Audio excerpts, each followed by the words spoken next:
Welcome back, everybody, to another Team Nitto. Wait. You got it. Team Nitto. Team Nitto at home. Why do I always blow this? Welcome to another episode of Team Nitto at home, talking with Tuerck. We have Drift Idiot Sam Nalvin on the, what are we calling those? The knobs. Knobs. We have you on the knobs, producing the show. Yeah. And then we got special guest Matt Powers this week, but he's not going to tune in just yet. Yeah, man. We have so much to get to because you've been very busy this week. I imagine we've been doing so much stuff. What have you been up to this week? How's your quarantine? How's your sanity? Quarantine's the same. Sanity is slipping, and I just released a new vlog episode this week. There are some new rotiform ZMO-Ms on the GT4586 with some freshly wrapped Nitto NT01s in the front and some NT555 G2s in the rear. If you want to check that out, head to my YouTube channel. It's short and sweet, and there's some burnouts at the end because I'm dying for any kind of car content these days, even if it's myself, even though I hate watching myself. Yeah, what sort of progress has been made on your own personal car fleet front? I've been more or less just kind of continuing to plan. I've been ordering parts just because that's still doable, even though things are a little slower. I got a new turbo coming from Garrett. Got a new wastegate coming from Turbo Smart, and then I'm going to dress the East Coast car 2JZ engine. So that's going to be the next build episode of the East Coast car, which I am stoked on. So we will, maybe next week, we'll have that engine kind of on display, and we'll kind of do a little walk around of what I did. And talking 2Js. We're going to be talking 2Js next week, potentially. I mean, who doesn't want to talk 2Js, guys? Come on. Come on. Before we get to our very special guest here, you guys in the comment section watching the video live, what's up? Thanks for watching. And feel free to shoot any questions over your way. Yeah, let's answer some questions. We don't answer enough questions. Yeah, we don't answer enough questions. Do you want to do one up front before we get to our super extra special guest? Just hit me with some questions. All right. So did anybody come in yet? Yeah, we got 5 million people are watching right now. Woo! And yeah, hit them with some questions here. We have Alex Pack, what's up? Josh LaRosa, what's up? Alex Romero, a name I can't say because it isn't proper in Got it. Well, what's the question? Hit me with a question. Okay. Tom Pingle on Facebook says, I got a 2011 Chevy Impala, and he wants to know what are the best tires for it. I have a set of mud grapplers for my truck, and I love them. So yeah, what tires are best for an Impala? I imagine he's got 30-inch wheels, 400 spokes, right? That's probably. Well, I'm going to answer this question all-encompassing. Nitto tires are the best solution for whatever car you have, but we need a little bit more information. What are you trying to do with this car? You kind of drag racing, circuit racing, not street racing. That's not allowed. I mean, what's up? Let us know. We need a little more info so we can decide what tire you need from the Nitto. Yeah, let's say that he's just looking for. It's an Impala. It's probably going to be for some weekend cruises. He's just going around town, maybe some tread life, a little bit of durability, but also looks good and is a good tire. I'm always going to shout out the NT555 G2s just because. Is that one behind you? Yeah, it's such a versatile tire as far as performance, longevity, size. You know, they have a ton of different sizes that fit almost everything. So I like to always shout those out because they're some of the best. If you're looking for something that's a little bit more grippy in performance, the NT05, and then if you're looking to go to the next level from there, you go to the NT01, which is a 100 tread wear tire. Which, what's up? I said boom, dropping knowledge. Yeah, boom. That's what's up. That's what's up. Off road? You don't know. Well, I mean, I do, but yeah, we're not putting off-road tires on a. Yeah, well, that's I'm sure we'll get to that eventually. But first, we want to say hello to our guest, and guys, feel free to keep on commenting, asking questions, whether it be to Tuerck, and just kind of interject with some questions. Yeah, and I'll be popping in, interrupting you guys every now and then, as I am known to do best. But yeah, let's go to you and Mr. Matt Powers. Matt Powers and Tuerck. Powers. What's up? What up, dude? Hey, it's been a long time, man. I haven't seen you, and we haven't really chatted face to face via in some time. But it's good to see you, bro. Yeah, I got to see you too. What's the sitch? Give me a quick rundown of what you've been up to lately. Well, lately just hanging. Yeah, what's your quarantine life looking like? It's been pretty good actually. I mean, obviously it sucks to be home, but only home, not being able to do other things you love, like driving and. Just going outside surfing, but I know you can't get in the water, right? At all? No, everything's shut down here. Yeah. But it's not bad, just hanging at home, family, really good food. kitty, just chilling. That sounds nice. I definitely feel grateful. Like, even though everyone's stuck, it's like it could be worse. So, Yeah, yeah. I yeah. mean, yeah. We'll look on the up and up. You know, Yeah, it's yeah. gonna be What over about with you? at some point soon, and we'll all be able to carry on with life as it was slightly modified in the past. Yeah, July 4th, you guys are kicking off fireworks in Atlanta. Yeah, Fingers crossed, dude. Fingers yeah. crossed. I mean, you know, That would be sick, though. yeah, everything is gonna be subject to change, but I feel confident that we'll be able to knock that out and have a good time in Road Atlanta. It's gonna be hot, dude. It's gonna be, you Yeah. remember those days? Yeah, So yeah, it'll be hot. sick. 4th of July would be nuts.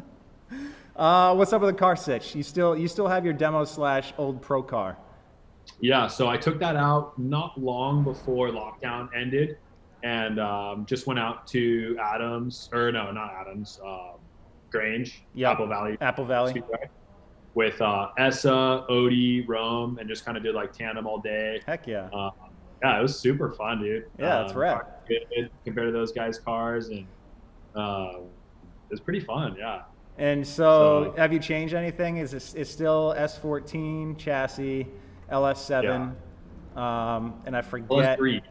Oh, it is LS3. Okay, I thought it was 7 for some Yeah, reason. because it used to be 7. I took that out, put it in a different car, and then this one just got like a brand new LS3. Yep, like crate motor.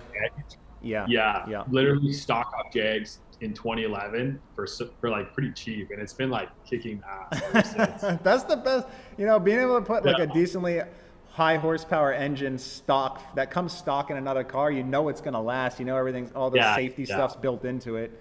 Totally. I mean, obviously the LSs, they have the oil pump or the oil pan situation that you have to look at, but starving the pump is a big issue with those. But after you get past that, they're pretty much rock solid. Yeah, we run an AccuSump in the back, like pretty much everybody's super easy, pretty cheap. Yeah. And then, yeah, I've been super lucky. So the bang per buck has just been insane with no maintenance. I remember, yeah. So when we filmed the Tuerck episode with Essa in New Hampshire, when you ate 6 pints of ice cream, which I don't even know how you did that, but anyway, we'll get to that in a minute.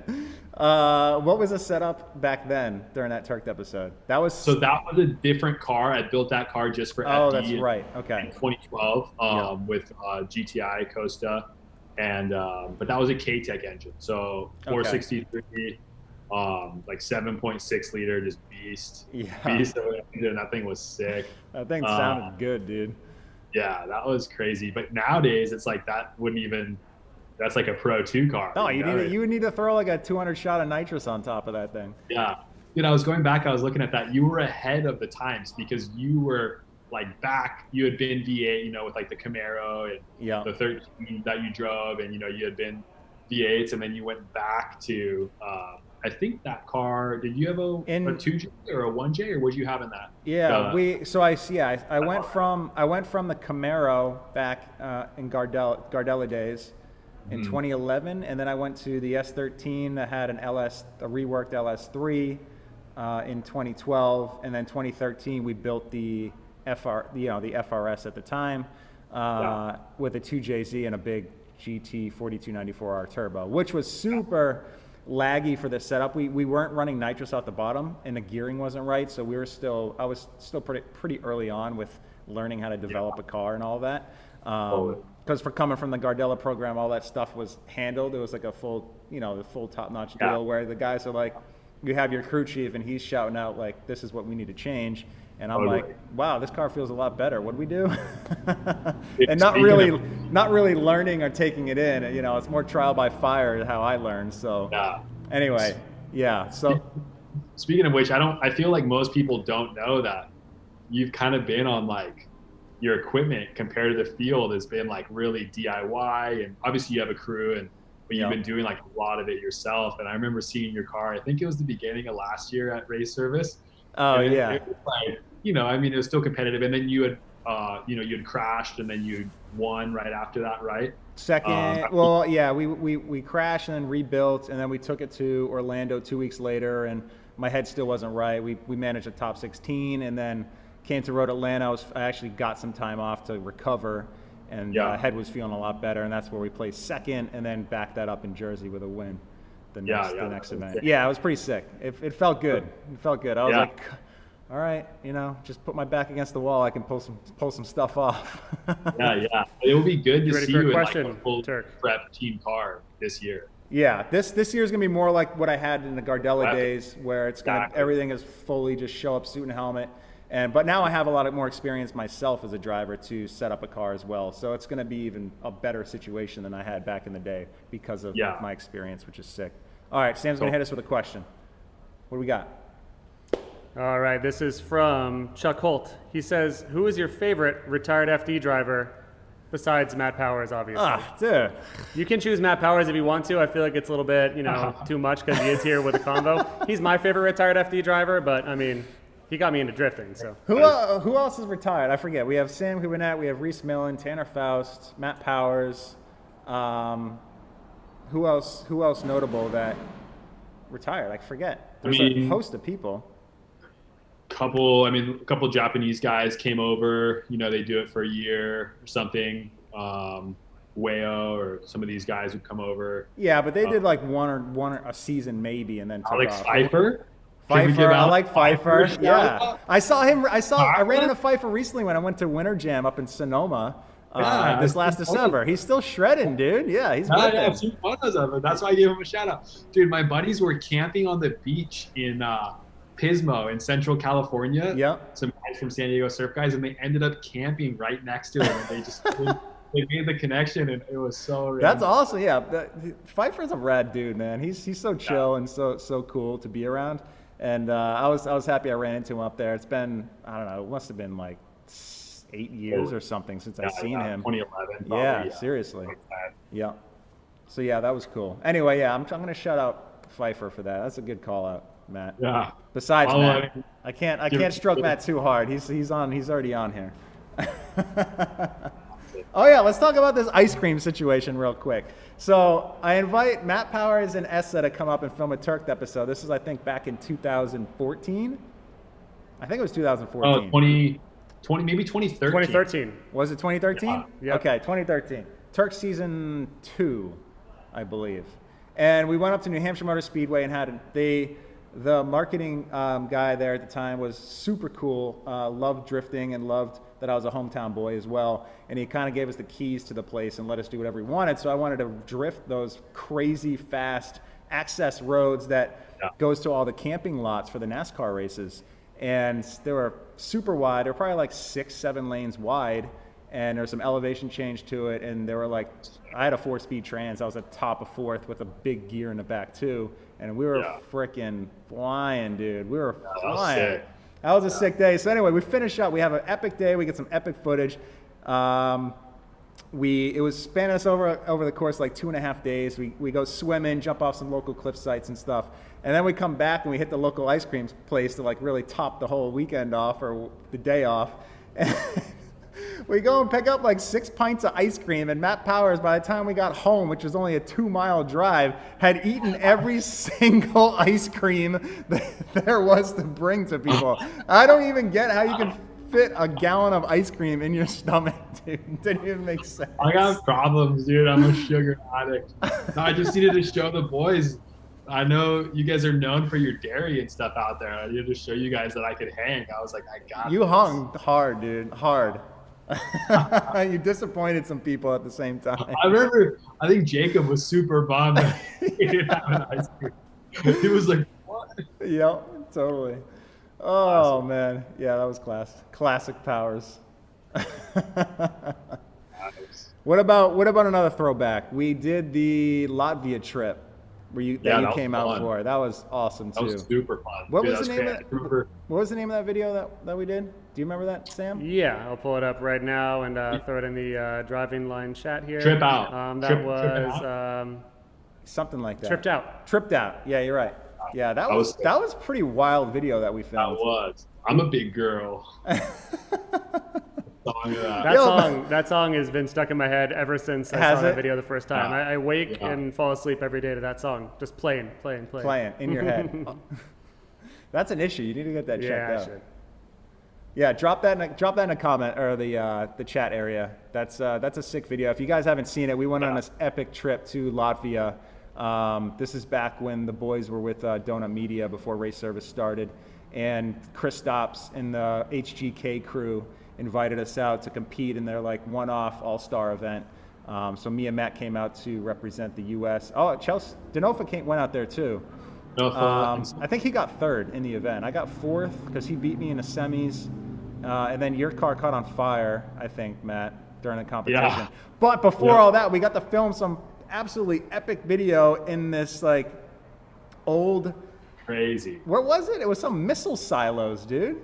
Dude, it was like missile silos plus like just weird like housing like lockdown. Yeah, it was like some weird kind of like military base. Missile silo, but had all these gnarly roads that were overgrown. Anyway, watch the video. It is super, super cool. And it was super scary and creepy and eerie at the same time. But the HGK boys had our back, so we were all good. That was fun. Yeah, it was cool. I still have a coffee mug from that trip. Do you? From our little cafe. Yeah, I drink out of it. This little I remember pulling up to the start line and you jump out of the car and open the hood and the thing's just smoking like crazy. That thing was a beast. It wasn't set up super well, but it was just like a crazy V8 twin turbo. Like, yeah, it made power, but yeah, it definitely wasn't like fully optimized for pro spec drifting. Like my first time driving sequential too, and I definitely had a couple of misshifts too. Well, the tuning those things are hard. Those the ones that aren't direct drive, the sequentials, you know, the ones that are on like a whatchamacallit, on an arm, so it's not like directly shifting in the transmission. Those are a lot harder to tune because you can like bend the arm and it flexes and the strain gauge doesn't work as well. So anyway, I got something for you guys. This one, you were going up, you're going forward, trying to go faster. It wasn't a technique issue. It was just I'm used to driving sequential down under, where the toilets flush the other way. Oh, right. Yeah. I feel you. Yeah. Opposite hand, up and down. Everything's backwards. Just do a full 180. You should have just sat in a seat backwards and everything would have worked out. Classic. All right. Sam's got a question. What do we got? So I'm very sorry with how I'm about to pronounce your name. I'm going to do my best. Menji Juan has asked, when is the real daddy of style going to make an FD comeback? And I can only imagine that they're referring to Matt Powers. And Matt, I imagine you get asked this pretty often, but do you have an answer? Do you plan on competing in any form drifting anytime soon? Good question. Good question. Wait, what? I didn't totally hear it, from Sam. What did he say? Is yours delayed or can he hear you directly right now? Yeah, he should be able to hear me. Can you hear him? When is the Mac Daddy of style gonna get back into drifting? When is Matt Powers, the Mac Daddy of style, going to get back into a drifting schedule, not just a one-off here and there? Like, are you gonna get back in it, and any sort of like non-hobbyist level? Yeah, I mean, I hate to say no, but the answer would be much closer to no than it would be to yes. If I had to say one. I mean, I love it. I'd like to do super drift, to be honest. Like, I love Long Beach and the track, and I've always done well there, and it's local. Dude, it's you're grandfathered in. I'm sure you could do super drift. Yeah. Maybe next year, dude. Would be fun to do, but yeah, I mean, I feel like a pretty crazy offer of like team and everything would have to come together for me to do FD and. Yeah, on a real level again. Yeah, and it's probably just not realistic. Like, there's a lot of guys who are. But what about doing these one-offs? Like, so I mean, you go out and drive like for fun every once in a while, but at the same time, like, there's all these demo events happening. Nitto Auto Enthusiast Day, Grid Life event, so on and so forth. Like, a lot of stuff's popping up, and now we're all talking here at Race Service about running our own events to a couple of those a year. Like. Yeah. What is that something that you feel like? Huh? Get my car on the trailer for that. Get yourself a trailer and a truck, dude. I have a trailer. My truck got jacked though, like a month ago. So I'm. What? Oh yeah. So, but the thing was like, it actually kind of worked out well because insurance like paid pretty good for it, and the truck was leaking. It was falling apart. Okay. So all right. So you're not mad. You're not mad at the situation. No. Okay. Kind of. Good. Yeah. All right, now reinvest that money into a new truck. Exactly. And then you're good. Let's hit some events, dude. Yeah. No, I love to do like fun events. All right, we got.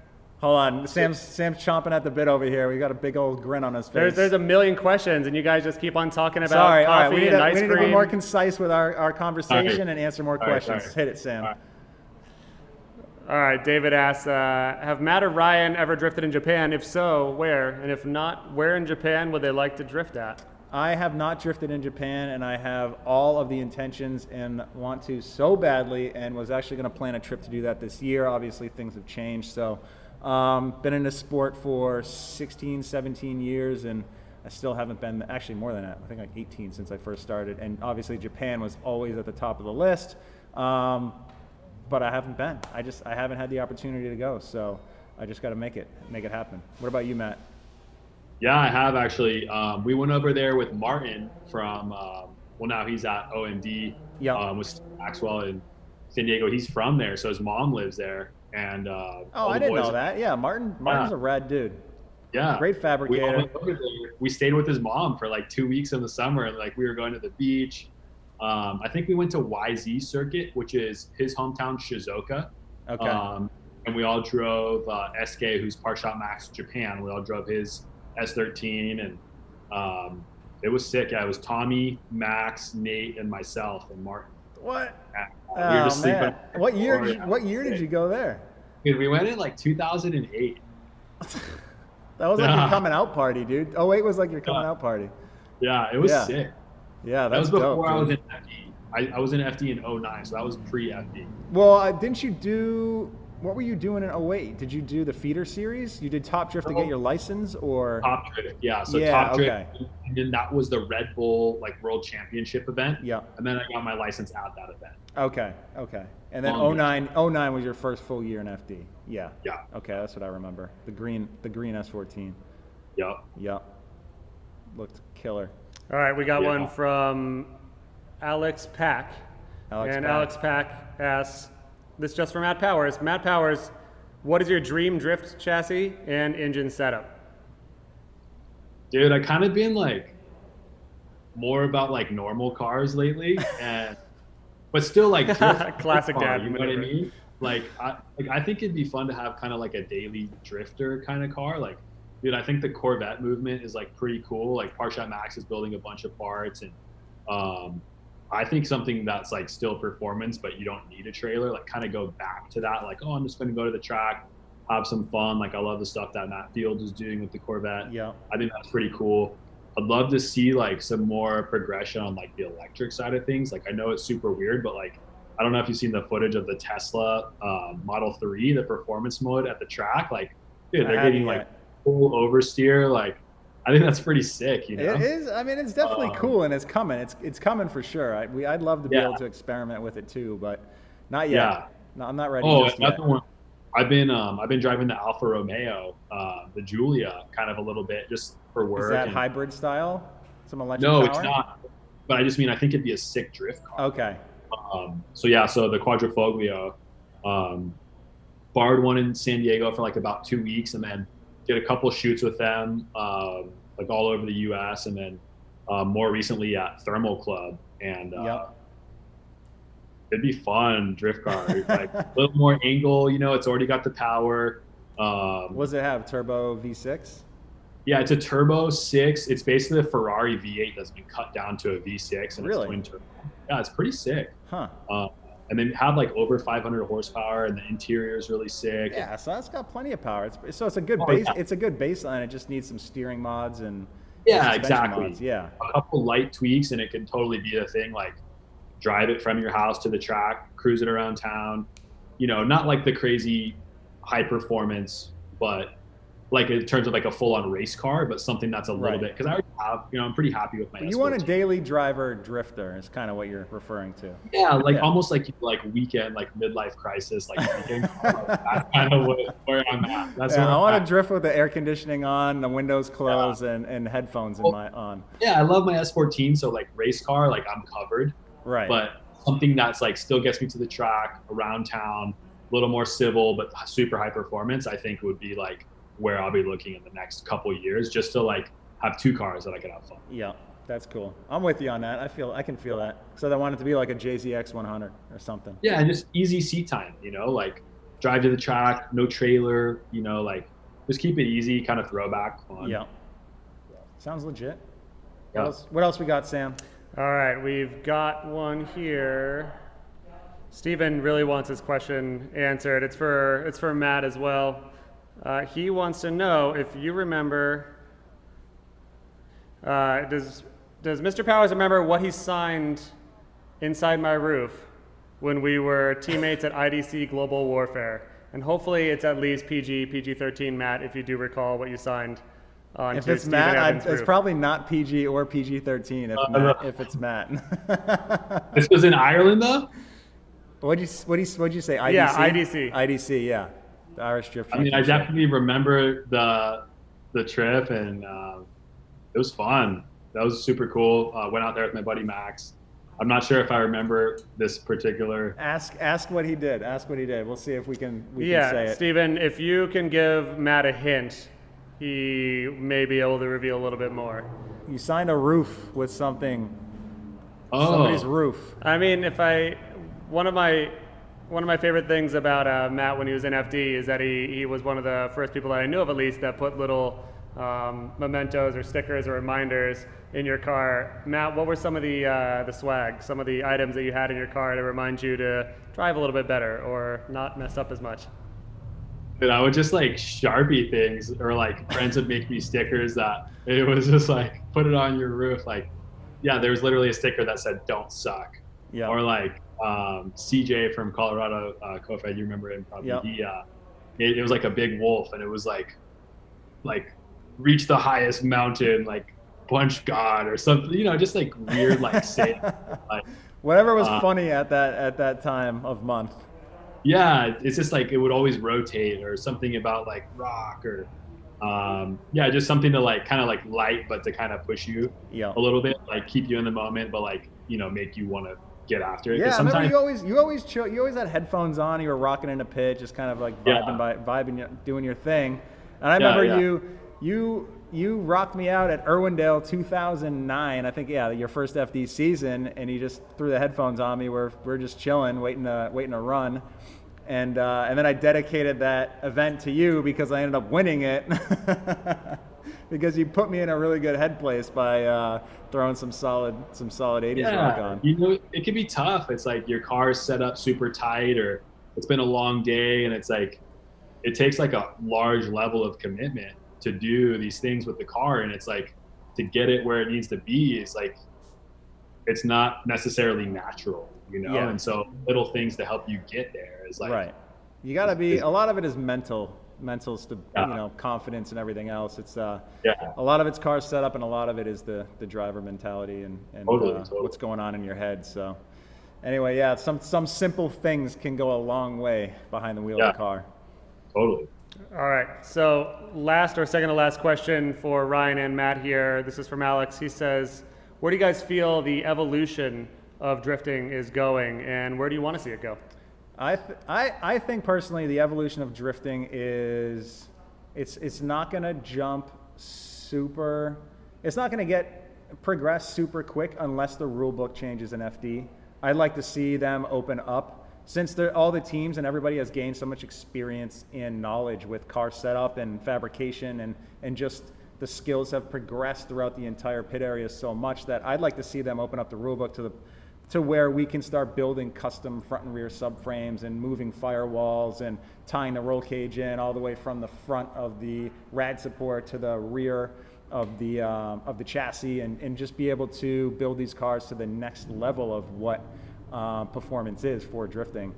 And then at that point we could make steering kits that are way crazier, and cars can get, we have the tire to weight ratio rule, but theoretically you could build a car a lot lighter that way and all that. So I'd like to see the rule book lighten up a little bit with what we're allowed to do. I know that is a double-edged sword by a lot, because if you open it up, the teams with higher budgets can do a lot more than teams that don't have as much budget to put towards a car build. So the separation in competition might be a little bit larger at that point. So anyway, maybe that's more of a personal thing that I can do outside of the sport, but that's where I kind of think at the moment. I don't know. That's where I'm at, I guess. What about you, Matt? What about you, Matt? Yeah, I mean, progression wise, it seems like, I mean, all the drivers are charging and all the cars, it's like the power and the grip levels, it's like the tires are barely lasting 2 laps, you know. It's hard to imagine how much more power and more grip and stuff you could go. I feel like I'm probably going to sound like a massive dork right here, but like let's hear it. I'd kind of like to see it like get a little more like eco, you know, like maybe like engine wise, or have like a power limit kind of thing, and like set a little bit of limitations on that side of performance. Totally. Yeah. Like let's like look at like, I mean, what we probably think is the future of automobiles, and you know, drifting is supposed to sort of be that thing that is still relevant with an automobile. And you know, I think kind of like following along that trend of, you know, okay, we're probably going to be using less fuel and like smaller engines, or you know, just kind of like look at like the footprint of it all, because I mean, I obviously love it, and I'm guilty, and you know, sometimes I have a bad conscience about it. And I think that's probably would be a cool way to look at it. And I know they're already doing it like in surfing and stuff. You know, they look at the materials of the boards and you know, just little things like that with that kind of in mind. So I think that would be interesting, is kind of seeing it. And also, like if you look at F1, you know, they kind of some of the engine restrictions, and you know, you drove that crazy electric kind of prototype robo race car. Yeah. Super wild. So I feel like that could be like, obviously, you know, the electric Camaro kind of had some challenges, but I think kind of like progression in like in terms of science and eco. I think it's coming. I think that'll be implemented at some point. It's just going to be a slow rollout. Obviously, the road racing side is going to adapt to that before, I think. I mean, it doesn't have to, but I just see I see that happening in IndyCar and other championships besides, you know, besides Formula Drift for the time being. I mean, that would be crazy, like budget wise and everything. I know, but I think implementing that into Formula D would be really tough, just because of how costly all that technology is at the current time. Yeah. All right, Matt, before we send you off into the quarantine abyss to go boogie boarding or whatever it is you're doing with your days. Where's your boogie board at, dude? I thought you were going to have a whole spread of boogie boards. Your house on the East Coast. You left it at my house. My mother's been watching it for me.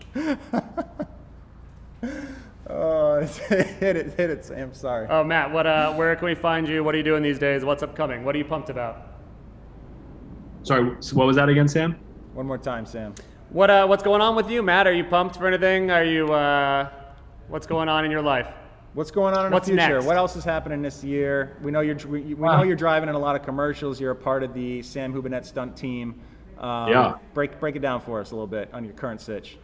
Yeah, so for a little over a year, I've been driving on LA Motorsports alongside Sam Hubinette and a bunch of great drivers. And you know, it's kind of like nothing radically new for me. Got married last May, so almost a year ago, and kind of just like getting old in my hometown, you know, like just kind of, you know, we want to buy a house, and we got Kitty, and you know, just I don't know, kind of appreciating like I hate to say like boring stuff, you know, but I kind of like just keeping it simple, going to the track every once in a while, getting some seat time. Dad life, dude. Your dad life without the dad yet. Just like being part of the community, like at home, you know, but still being part of automotive. I kind of, I don't know. Just like sweet, man. I think you got a great situation going on out. From stepping away from Formula Drift, it's a lot less stress, but you still get to have all the fun and make some money enjoying driving cars still. So I think that's the best of both worlds for sure. Totally. That's it. Cool. Let's send Matt away. Time? Yeah, that's it for Matt. But then we're gonna answer a couple questions Matt, still. We're gonna let you go, bro. I'm gonna answer a couple more questions if you guys want to stay on. Matt, thanks for tuning in, man. Always awesome hanging out. Yeah. Oh wait, no, I finally remember. We hung out when we did that video shoot, that pilot episode that we shot last year. Oh yeah, that was fun. That's the last time we got to do some stuff. Yeah. I'll hit you up. I want to go do some driving whenever we get the green light out here in California. Yeah, let's go. Yeah, let's shake I'll off hit you some up. dust, man. I Yeah. need to. Let's trade some pain a little bit. Yeah, let's do it, dude. All right, Matt. I'll talk to you All soon, right, buddy. good luck this year. Peace, man. Crush it. Later. All right, Sam. Kick it off, brother. All right. We are going to do just as many questions as we can now before we go. So if you guys have any solo Tuerck questions, feel free to shoot them on over into whatever chat you're in. And in the meantime, I've been writing these down. We've got, this is from Pato. He says, hey Ryan, what was done in your 240SX 1JZ back in the off seasons 2 video? What'd you have done to that car? Like, what was the tech set? Like, what was the part setup? I'm imagining he means like, what'd you have suspension wise? What was, So that car, I built that car off of my 2007 Formula D car. It was a red S13 trunk, and I crashed that car. We had to let it go, and then I picked up the 1JZ S13 chassis in New Jersey, and then I threw all the red car parts on that chassis. So it was a very much older build. It just had basic adjustable suspension in the rear, stock rear end with like two-way differential, an R154 transmission. The 1JZ S13 was mostly stock except for cams. I think I had 264s in it. The manifold was an eBay manifold, still on there today. We changed it to a V-band, and I had a GT 3071, which is a very smaller frame Garrett turbo on there. So and it was tuned on an AEM version 2, and I forget who even did the engine harness on that thing, but it was pretty legit. I mean, it was fine for what it is. External wastegate that dumped to the atmosphere. That's what gave that thing a really good sound. And then I had the wheel package, that Origin version 2 kit on it, front to rear, BC Racing suspension, and some fabrication work by Dominic Engineering, who's been building my cars for the last few years. And then I think it made like maybe 400, just under 400 at 24 pounds of boost or something. But the thing that was sick about that turbo was by the time you put your foot to the floor, it was already fully spooled up. And yeah, it didn't have a ton of power up top because the turbo fell off, but it had so much torque, and it was really perfect for filming those mountain roads where you didn't want a ton of lag in the turbo. You wanted all that power to be right there to take you through. So it was a really, really good setup for back then. And then it didn't even really have a steering kit on it. I had Tane tie rods with spacers on a rack, and that was it. It didn't even have knuckles on it, which was also fine for mountain roads because you're not really trying to throw backies on those gnarly mountain hill climb roads and stuff. But they're really only like 20 feet wide, which is barely even 2 lanes. So it was better that it didn't have those kind of modifications done to it at the time. What else we got, Sam? Right. Also, that Zoom is closed. You can close that computer. Oh, I know. Sorry, I should be looking here. at yourself over My there. bad. You're My good. bad. Sorry, we boys. have from JTM25B. He says, thoughts on giving roundy round racing a go. So roundy round racing, I imagine he means some dirt track stuff. Maybe he means motorcycle. Maybe he means, I don't know. I would love to. I want to try all forms of different racing, and any opportunity I get, I usually take, depending on my schedule and how busy it is and all that. If things line up, I'm always down to hop in something new and try it out. And dirt racing would be super rad for sure. I know Forsberg got a chance to do some dirt driving before, and he said it was gnarly, like super gnarly. And the racing that those guys do wheel to wheel, open, sliding through dirt with like 800 horsepower engines is super wild. So yes, I'd like to give that a go sometime and pull some wheelies. I probably wouldn't be that good right off the bat, but maybe. That's not true. You're being humble. Maybe I'd adapt quick. I heard they're very, very difficult to handle. So yeah. But you've been hitting the gym. We're not going to talk about your gym routine. I know as much as you want to, but you have been hitting the gym. You're in perfect physical condition now. I wouldn't say perfect. I mean, there's always room for improvement, right? Yeah. I mean, I'd say a lot of room, spaghetti arms, but we'll go from there. Sammy says, why did Frederick get the Supra and you got the Corolla when you were in need of the new chassis? I think that there's so many people that are asking why is someone in a Supra, why is someone in a Corolla? But I think that personally, I think I'd rather be in the Corolla. I know the new Supra is awesome, and Papa has made such a cool car, but the Corolla is so tried and true, and we know, as I've said to you before, we know it's a championship potential car. So if you don't get a championship this year, it's probably your fault, right? Yeah, I would say so. Yeah, so why was one person pressure's on my shoulders, all right? I'm carrying everybody else's pressure. Yeah. No, I mean, it's just it's a marketing decision, and Freddie's been with Toyota in a much I wouldn't say much longer, but in a longer, bigger way. He's been part of the Papadakis Racing program since 2010, I think, or 2011.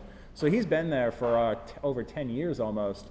And he has been working with Toyota in a big way for a long period of time. And I only stepped onto the Toyota racing program a few years back, and obviously my relationship with them has grown a lot, and it's been great working with them, and the feeling's mutual on both sides. And that's why they decided to bring me on board the Papadakis Racing umbrella and team and support me in the Toyota Corolla hatchback, which it's a phenomenal car, and you guys got to understand, I've been doing this a long time, and I've been in various different situations, and I've had to learn a lot in these different situations to adapt to a different chassis, a different program, different parts and sponsors on the car, and so on and so forth. I am now stepping into a turnkey championship level chassis that I've had practice in all last year. So like this for me is I feel like my best chance at winning a championship in Formula Drift, and that's why I wanted to jump at this. And beyond that, Supra talk. Yes, I would like a Supra. Am I going to get a Supra? We'll see what the future holds, boys. Who knows, man? Who knows?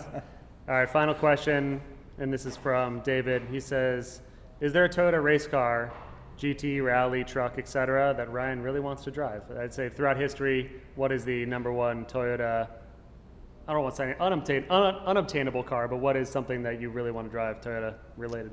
I'd love to try like BJ Baldwin's Baja truck, Toyota body on it. That thing is monstrous, and the videos that he posts, like those things, the amount of travel they have, those things are ridiculous. I think that'd be one of the coolest things to drive beyond, Toyota's old F1 cars.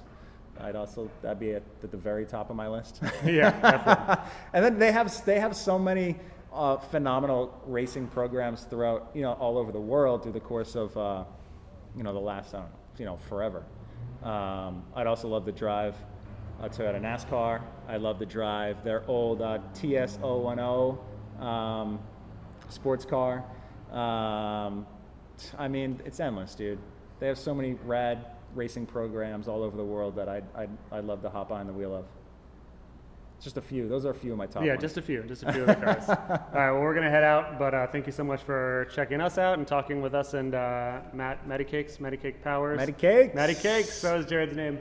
Next week, we're going to be back same time, 2 p.m. PST on Thursday, talking 2Js. So, Tuerck, tell us about what's going on next week. Next week, we're going to talk some 2Js. Hopefully I have the time next week to fulfill my obligation of dressing this 2JZ engine. I have obligations that you don't know about yet, okay? We'll talk about it off camera, but nothing huge. Just might be taken away out of next week a couple days.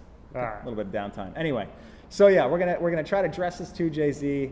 If it's not fully dressed, I'll just kind of walk around and show you guys what I did, what I'm doing, what my plans are with the engine, the new turbo that I'm throwing on it, and the other parts that we have. It's gonna be it'll be cool. Little Toyota 2JZ action. Who doesn't like talking 2Js, guys? And people are, of course, already asking, as they do every time we're here, asking when you're going to release some Judd stuff. I know. Yeah. I know, Soon. dude. Dude, guys, just wait. It's going to be epic. I can't wait to share it with you all. It's coming. It's very soon. Very soon. Everything's starting to line up, and it's going to be one epic build for sure. All right, Ryan. Send us home. Thank you so much for listening, everyone, and we'll see you next Thursday at 2 p.m. PST. Peace, boys. Thanks for watching.